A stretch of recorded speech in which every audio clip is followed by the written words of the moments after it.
Hello and welcome back to the Book Marketing Tips and Author Success Podcast. This is Penny Sansevieri. And Amy Cornell.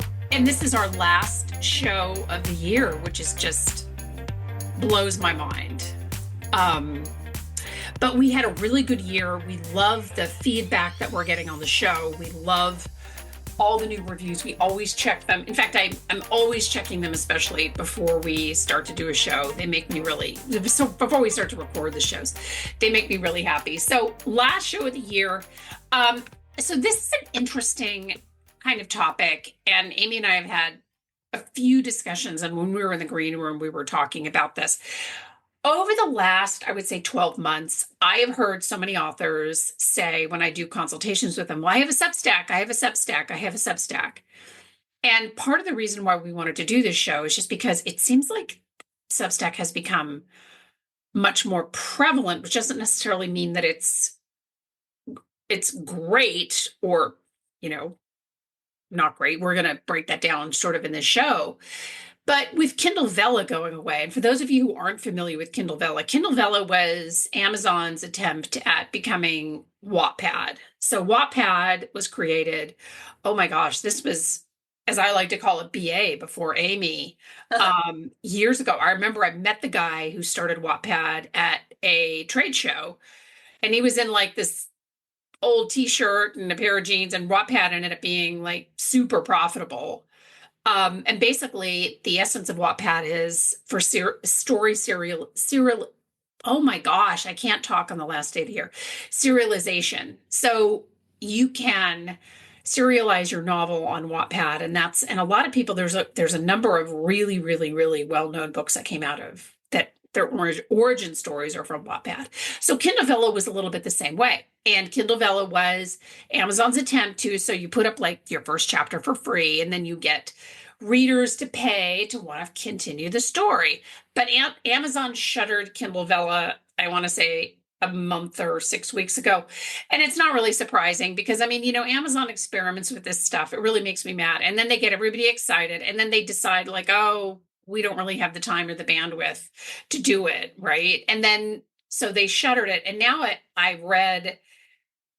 was part of a Kindle Vella group, and I was not on Kindle Vella, but it was just interesting to me. I wanted to explore it. And a lot of these authors were like, oh, I'm going to try to go on to Substack. So I thought the timing of it was a little interesting, and kind of like Patreon.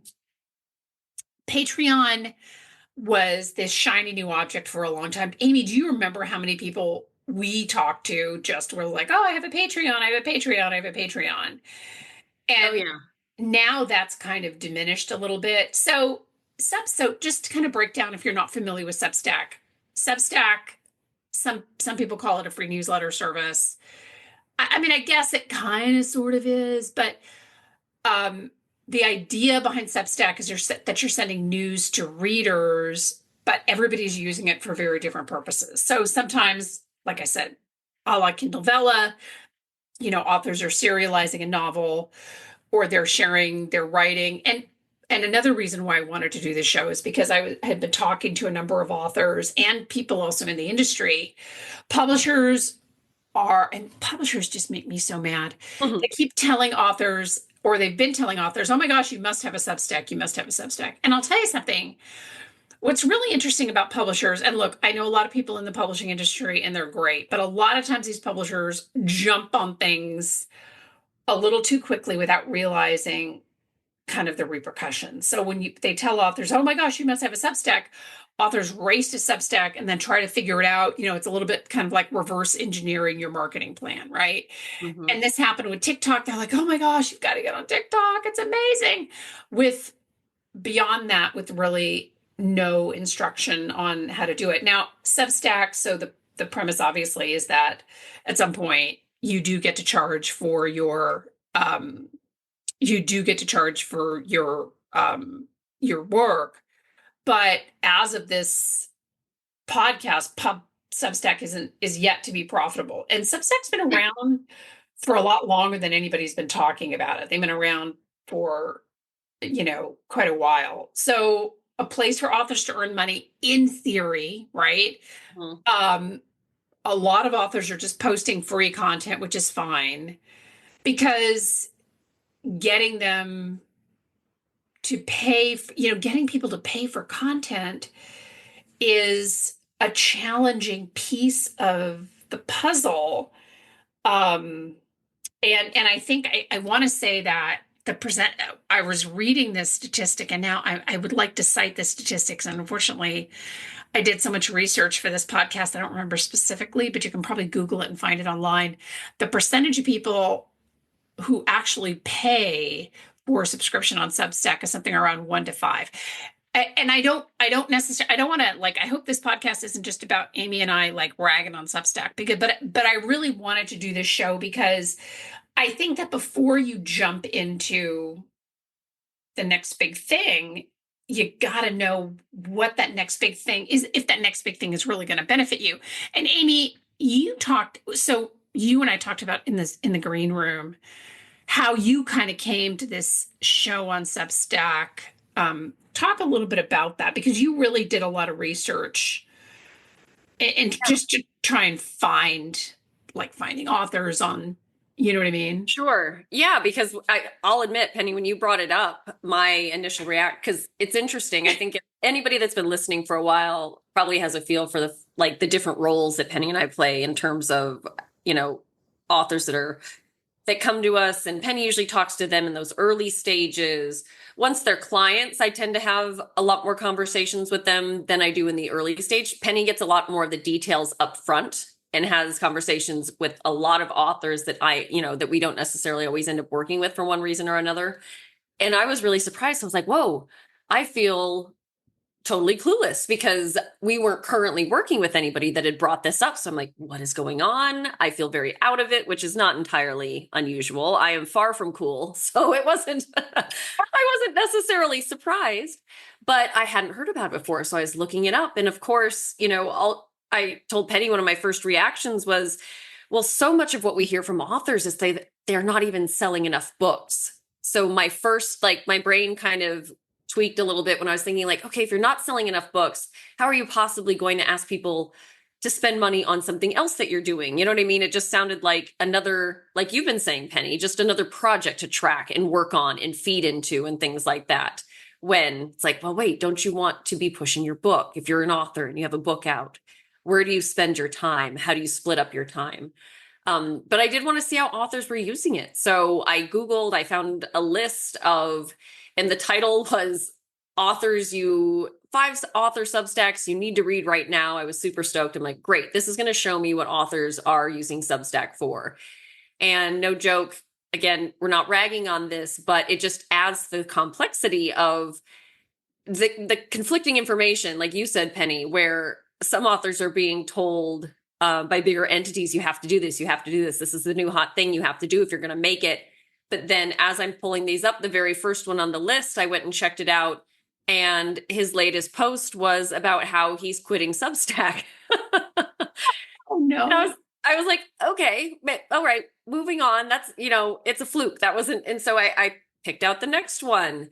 And her most recent one was, she was not happy about some things. And I get it. Like we all have a right to gripe about things, but I'm like, ooh, okay, that's not festive. Like moving on to the next one and so on and so forth. So I was like, wow, this is, if these made this list of the ones that you have to read right now, my confusion continued, if we're going to put it very plainly on how this is really, I mean, if anybody listening is following a Substack of an author, please email us and let us know who you're following, because I genuinely would love to read some posts by somebody that is doing really well with Substack. Yeah. That is posting really great content, because I really do feel I would love to see how this is working the way it's designed to.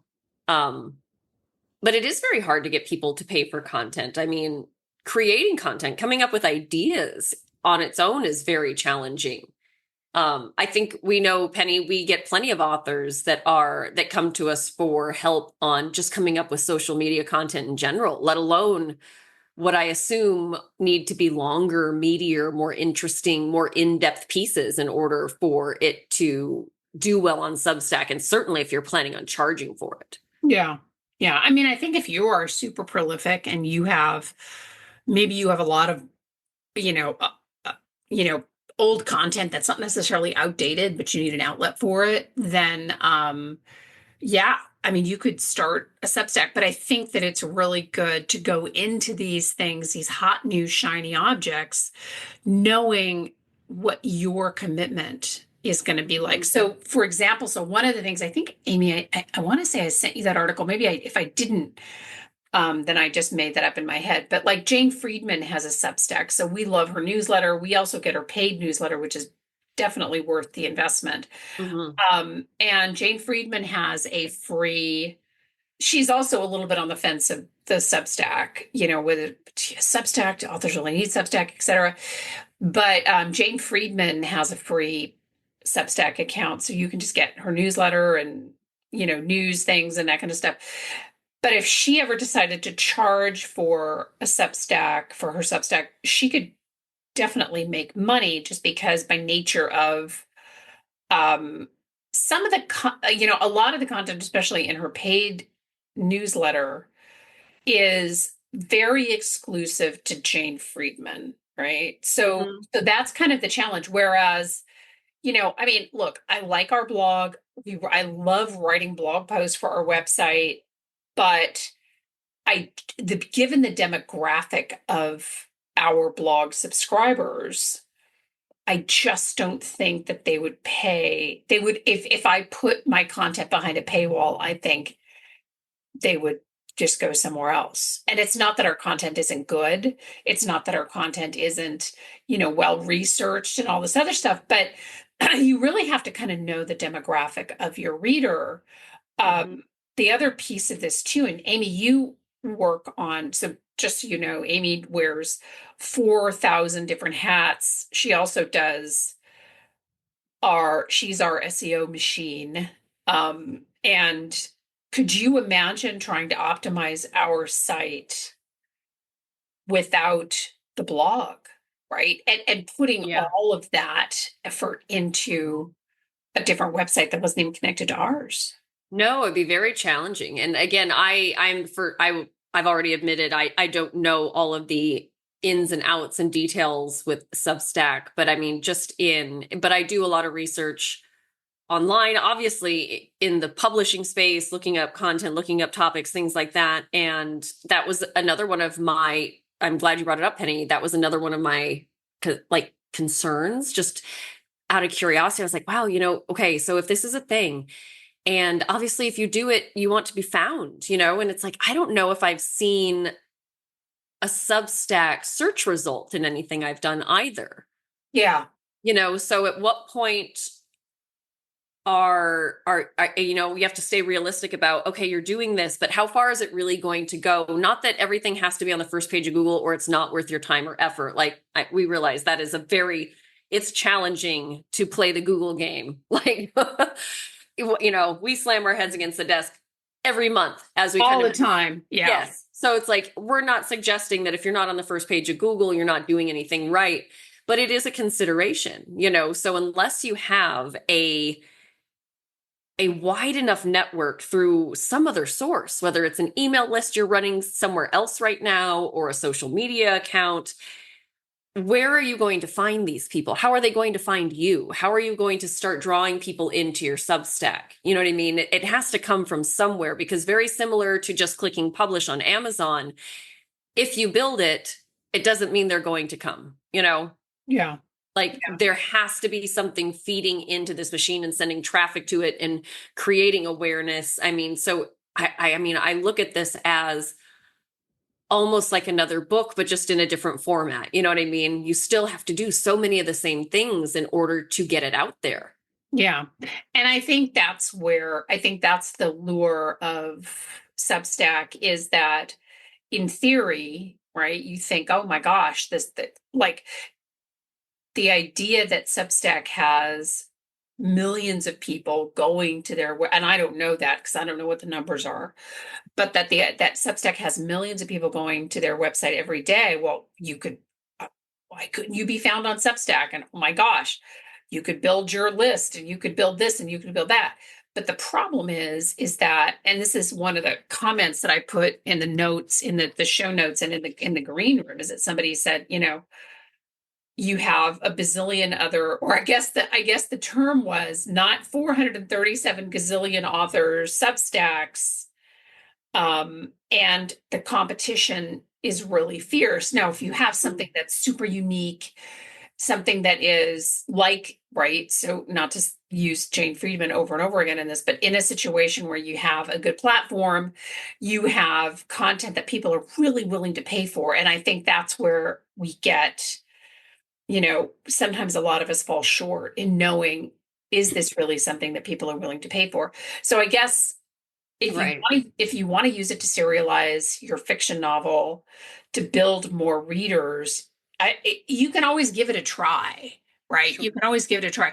But I think that how you use it is going to depend on both your genre and I gotta say, how much time do you really have, right? Yeah, 100%. I would say, I mean, I know a couple authors, since we were chatting about this ahead of recording, that I was like, okay, like I know a couple authors that have some pretty extensive world building, and they have Yeah.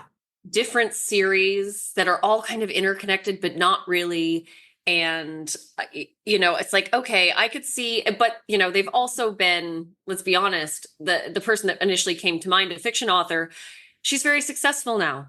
She self-publishes, but she is very successful now. People pre-order her books. She doesn't have, she's not fighting the battle of finding readers anymore, if that makes sense. So I could 100% see her getting on Substack and doing some extra things for her fans that give them insight into these characters and these worlds that she hasn't found a place in a book yet. So somewhere to funnel all those great ideas and extra details that she's come up with along the way. I 100% bet that if she created a Substack, she wouldn't have a problem generating a good number of followers that would be willing to pay for that extra, insider info into those worlds. But again, Yeah. like what percentage of authors are in a position to be doing that? It's not a lot, it takes a while. It does take a while. And I think that, there are situations. So I've read books and where where the characters are so vivid and they're so real that Mm-hmm. if there was an author Substack and I had to pay to find out, like to read another like little mini story with these same characters, I would do that. But Mm-hmm. I'm already a huge fan of the book or the series, and um that, and so you're not, I don't know anyone right now that is really building their their their empire on a any kind of like, whether it's Facebook or Substack. I don't know that anybody that's an author that's using those tools to build their empire and then selling a gajillion books on Amazon. I mean, I think, you can say, well, but people have just been famous on TikTok and blah blah, and they're, and I think, but that's not the norm. You know what I mean? I mean, I think authors who would put up a TikTok and then all of a sudden the next thing you know, they have a movie deal and then 9 billion authors run to TikTok. I want a movie deal. I'm going to put up a TikTok. Right. You know what I mean? I mean, that's the thing that I think you really want to, and one of the reasons we wanted to do the show at the end of the year is we already did a show on, making sure that everything is, all your stuff is like tightened up and ready to go for the new year. I think one of the things for the new year should be, figure out really where you want to spend your time and your energy, right? Yes. Because Amy and I have done that. We do that a lot because when she and I, and maybe you've been able to pick this up just from listening to our show, but when she and I sometimes get on the phone, we brainstorm these ideas. And I'm like, oh, we could do all the things. And then, and it's fun to generate ideas, but is it really a good use of your time? I mean, I think that's where Right. the more focus that you can be in the new year, and maybe Substack is right for you. If listening after the show, you're just like, I know Penny and Amy are haters, but I love, I'm doing really well on Substack. Great. As Amy said, write us, let us know. We really want to hear from you. But I think, I mean, Amy, in the new year, it's just, you got to really find your lane and whittle down the stuff that's just a distraction. Right. And I think to your point, mentioning Jane Penny was very smart because she's a great example. So I think also if we have nonfiction authors that are listening, it's like I found another list, and I will say some people on this list, they're more writers than authors. Like, sorry, these people, like, I found a list of, it's like, yeah, check out these writers. So I wanted to see what some of them were. And some of these people are using their Substack as, it looks like almost like their main website. I mean, they've got a lot of different tabs. They cover a lot of different things. They have a lot of different offerings. So it's like looking at that, I'm like, okay, this person is essentially kind of combined and turned this into their primary home for their platform, which it's like, okay, I could see that, because then you can kind of move into the paid stuff for certain elements of this, but maybe not all of what you put out there. And so it's like, I can kind of see where, again, this would be a great fit for some people, but you really have to assess, like you said, Penny, if it's a good fit. And you have to be realistic about how long are you willing to put in the time and effort to decide if this is working for you, because a month or two is not going to cut it. Yeah, no. You know what I mean? So it's like you have to be willing to really put in the work and put out the content and get the exposure for it, drive traffic to it, promote the fact that it exists. And you really have to put the time and energy into that for, I would say, God, I mean, what would you think, Penny? What's fair? I mean, I realize we can't say for sure, but it's like, I would say if somebody isn't willing to put in at least 6 months to making this work, then it's probably not for you, Yeah, I agree with that. I think at least at a minimum 6 months of really dedicated work, for sure. Yeah. And so that's another part too. So if y'all, obviously a lot of you listening are either already writing or are about to publish or something like that.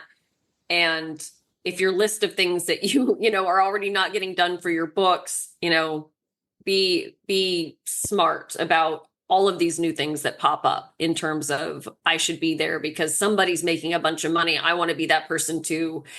It's easy to fall into that trap of, I want to be doing what that person's doing to make money.